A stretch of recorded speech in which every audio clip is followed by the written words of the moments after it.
입냄새가 왜 나는지 모르겠다. 여러 가지 이제 자료들 찾아보고 또 원장님 이렇게 동영상 같은 것도 많이 보면 저하고는 해당이 안 되는데 왜 냄새가 나는지 모르겠다. 그래서 검사해보면 입냄새가 있어요.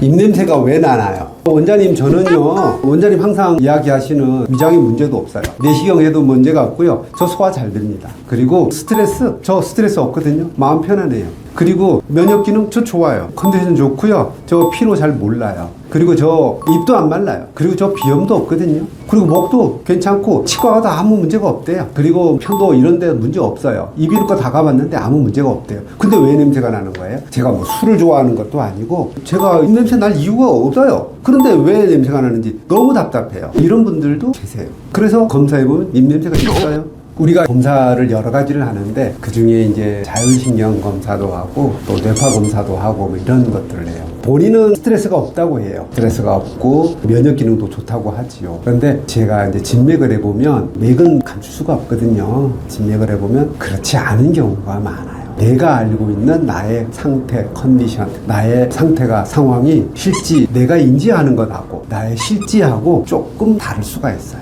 자율신경 검사를 해봐도 또 뇌파를 검사를 해도 사실은 그렇게 마음이 안정적이지 못한 경우가 많이 있다는 거예요. 본인은 저는 마음 편안하고 좋은데요? 좀 문제가 없어요. 이렇게 말씀을 하시죠. 근데 검사를 해보면 좀 다르더라. 그리고 저 음식 관리 잘하고 있어요. 그리고 운동도 열심히 하고요. 그래서 우리가 이제 체성분 검사를 해보면 본인이 인지하는 것과 내 모습, 내 상태하고 조금은 다를 수 있다. 그래서 나를 좀 객관할 필요가 있다는 이야기를 하죠. 그래서 여러 가지 우리가 운동을 잘하고 계시면 당연히 근육량이 좋아야 하고요. 또는 체지방이 적어야 되는 게 정상이잖아요. 그런데 그러지 못하다든지 음식 관리를 잘했으면 내장 지방이 적절해야 되는데 그러지 못하다든지 여러 가지 것들이 있죠. 또 내가 스트레스를 안 받고 있다. 나는 요즘 편안해요. 마음 좋아요. 하는데 지금의 상태는 물론 좋을 수 있는데 또 과거의 어떤 이런 것들이 무의식이라든지 이런 것들로 인해서 불안 심리라든지 또는 자기는 그렇게 인지하지 못하는데 우울감이라든지 이런 것들이 이제 밑바탕에 깔려 있게 되면 그게 자율신경에 영향을 많이 주게 됩니다.